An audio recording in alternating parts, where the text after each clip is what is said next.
بسم اللہ الرحمن الرحیم۔ سوال یہ پوچھا گیا کہ کیا اگر کوئی بندہ اللہ کے ولیوں کو نہیں مانتا، وہ کہتا ہے میں ان کو نہیں مانتا، تو اس کے بارے میں کیا حکم ہے؟ بلکہ جب بھی وہ بولتا ہے تو ان کے خلاف باتیں کرتا ہے، تو اس کے بارے میں کیا حکم ہے؟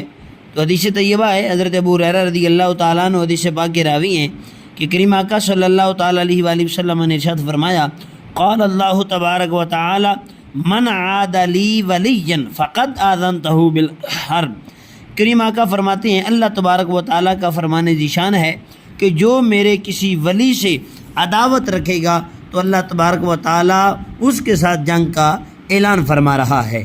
اور دوسری حدیث طیبہ ہے، حضرت معاذ بن جبل رضی اللہ تعالیٰ عنہ روایت کرتے ہیں کہ کریم آقا صلی اللہ تعالیٰ علیہ وآلہ وسلم نے ارشاد فرمایا کہ جس نے اولیاء اللہ سے عداوت کی وہ سر میدان خدا کے ساتھ لڑائی کر رہا ہے۔